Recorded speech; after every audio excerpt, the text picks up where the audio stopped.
All right, well, hopefully you're gonna enjoy this video. I'm gonna do a crash course in quadratics. That's right, a little alliteration to get it started. Got some notes here that hopefully aren't new to you, but I'm gonna go through them briefly and then show you how you can apply it. I know you guys, it's like drinking from a fire hydrant right now, but stay with me, okay?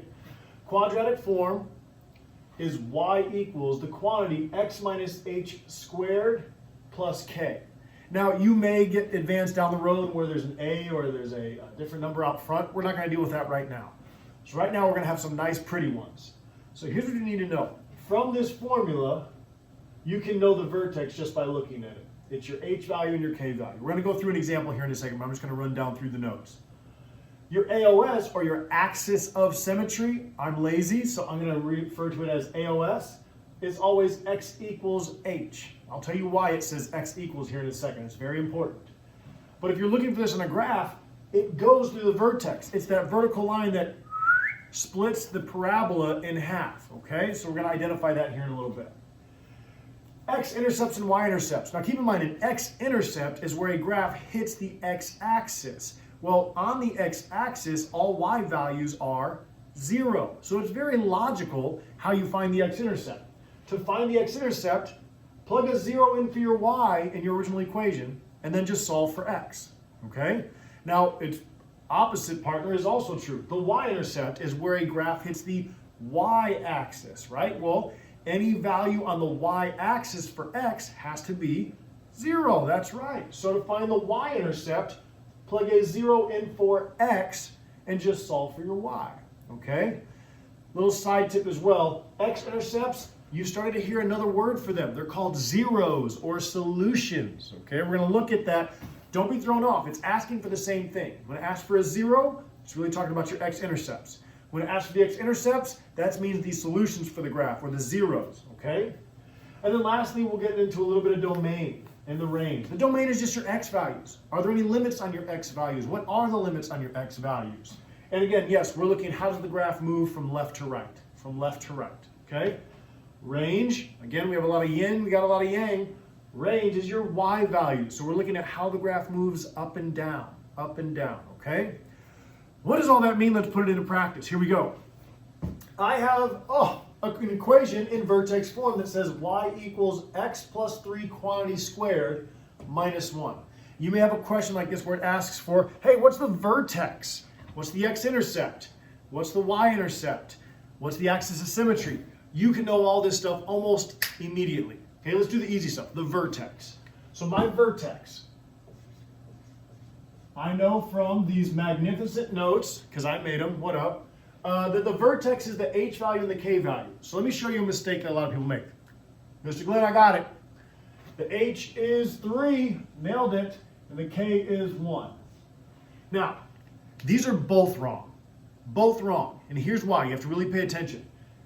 The original, the template formula has subtracting h from x, okay?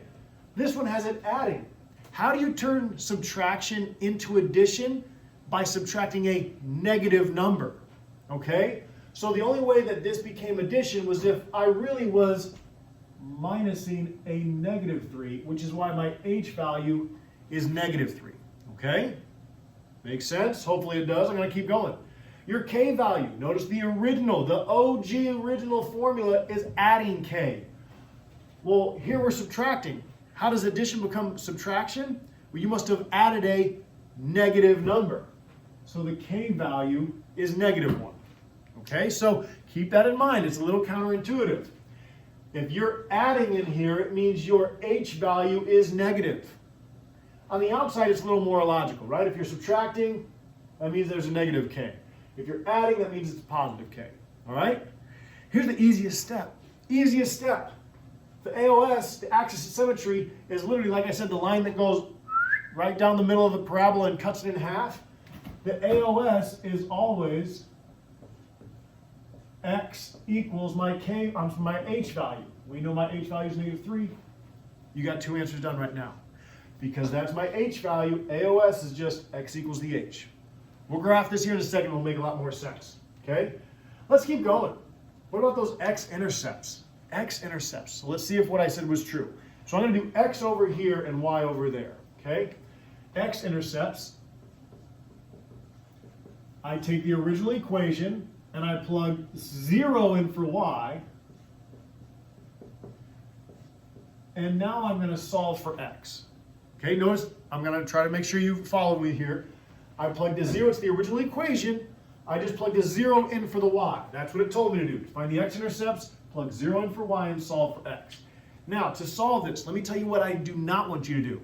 Some people end up multiplying this out. You will get the answer in a lot longer time. Let me show you this nice, intelligently lazy way to do it. I'm going to isolate my quantity. I'm going to add 1. I'm going to add 1. I now get 1 equals the quantity x plus 3 squared. And now you're probably thinking, okay, now I multiply it out. No, don't do that. Here's why. I have perfect squares on both sides. You notice that? I got perfect squares on both sides. I'm going to square root both sides. Oh, yes. So this becomes x plus 3, right? That's x plus 3. On the other side, you're like, oh, good, it's 1. Not just 1. Hopefully you know by now, when you square root a perfect square, you get that plus or minus 1. Plus or minus 1. So now, from here, I'm going to verge into 2 equations. I now know that I have a -1 equals x plus 3, and a +1 equals x plus 3. Right? All I'm doing is I'm literally setting this into 2 equations instead of 1. I subtract 3. Welcome to pre-algebra. Good times. -4 equals x. There is one of my x-intercepts. I subtract 3. -2 equals my other. There is my other x-intercept. It's that simple.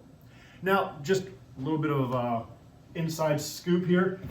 Technically, that's not written as an x-intercept. An x-intercept is a coordinate point. So if I wanted to write the coordinate point, my x value is -4. What's my y value? What did you plug in for y? 0, right? And all x-intercepts should have a y value of 0 anyways. So this one, same thing. I plug 0 in for my y value, and x became -2 when I solved. You just found your 2 x-intercepts. Almost done. Let's do the y-intercept, okay? Y-intercept. That first one worked out for us. Let's trust this process again. Plug 0 in for x and solve for y. So I'm going to say y equals 0 plus 3 quantity squared minus 1. All right, this one's a little nicer. Let's do a two-stepper here. 0 plus 3 is 3. Proud of you. Okay? Squared is 9.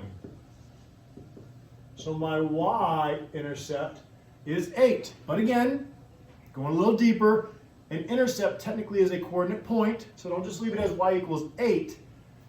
What was your x value you plugged in? 0, and the y value was 8. Okay, so I'm throwing a lot at you here, but hopefully you followed me. Feel free to rewind and go through it again if you need to see it or explain for a second time. But now if I go to graph, let's graph. Let's have some fun. All right, I got my graph over here, and I have a lot of information about this graph. So before I start drawing my little parabola, let's put down what we know. I know for a fact my vertex is -3, -1. 1, 2, 3, -1, right there. Yep. I know that my intercepts, all 3 of them, right? I got 2 x-intercepts. Yeah, I dropped my marker. X-intercept 1 is -4, 0. X-intercept 2 is -2, 0. Y-intercept is 0, 8. Okay, so there's 5, 6, 7, 8. Yahtzee. Are we good? Almost. So from here, low power mode, doesn't stop me. From here, I'm going to do the last bit of information I know about my graph, the AOS. So this is what we talked about originally. Some of you still are not sure what that is. Now you're going to learn why we write x equals -3. Well, think about equations of lines, all right? So you've seen slope, intercept, all these different things. What does a line look like when it just has x equals a number? When x equals a number, what kind of a line is it? Hopefully you know by now, vertical line. When x equals a number, that equation is always a vertical line. So what would a vertical line look like where x equals -3? Well, you go to where x is -3, and that becomes your vertical line. Oh shoot, told you it cut right down the middle. Now I made it dotted because this is gonna help us graph. It's not technically a part of the graph. I'm gonna say that again. This helps us graph, but it's not technically a part of the graph. That's why it's dotted. But here's the nice part. This lets me be a little lazy. Points are always what's called mirrored around this, right? To prove that, look, you see how these points are equidistant from the AOS? Equidistant? All points on either side of the AOS are equidistant. So if this here, this 0, 8 is 1, 2, 3 from the AOS, I know that I can go 1, 2, 3 to the other side. And really you need 5 points to make a parabola. 5 points to graph a quadratic. And we got them. So now's the fun part. You know what it looks like? I'm in a good mood, I'm feeling good. It's time to draw a smile. That's right. Big, drooping smile. That's a crash course in quadratics. That's a tough thing to say, you're welcome. But that's how I use my vertex form to find the vertex, the AOS. We talked what actually is the AOS, how to find each x-intercept, y-intercepts, and how to graph it. Last piece, let's talk domain and range. Okay, this one's going to be easy for the domain. Look left, look right. Look left, look right. Now, did you notice something I put on the top of my graph? What are those? Aaron's arrows, okay? Those keep going. It keeps going. It keeps going. So when I ask people, where's it headed? The number one answer is always up. You're right. Up and down. That deals with what? Domain or range? Range. So it's always going up. Does it continue going down? No. It stops at -1. So what most people say is it goes from infinity to -1.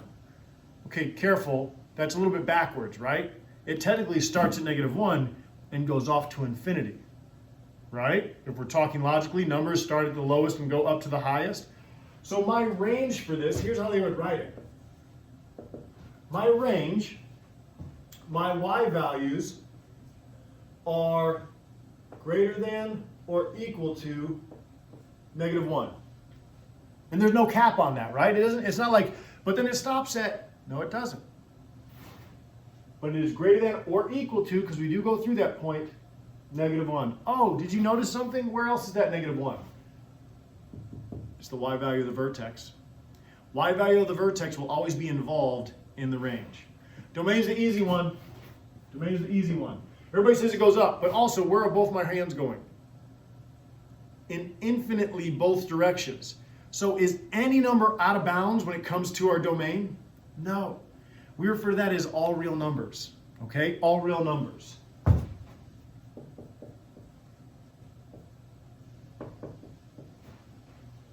Here's the good news. Quadratics, the type you're going to be looking at, all our quadratics, the domain is always all real numbers, okay? It's a lot. Okay, so that's an overview. I'm going to give you a couple quick specifics. Stay with me. I know this is a longer video, but stay with me, okay? So let's start identifying little things that we see on a graph, okay? Little things. Oh! Lost my eraser. You know what? You're going to get lower here for a second. Boom. Here we go. All right, I'm going to erase this. You're like, oh, don't erase it. You know what you can do? Rewind, and it'll come back. It's like magic. Okay, so I'm going to do a quick couple examples, and then we'll be done.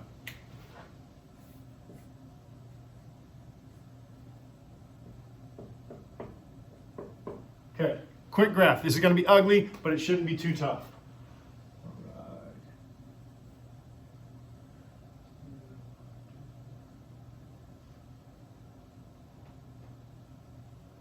All right. I am graphing this here. Okay?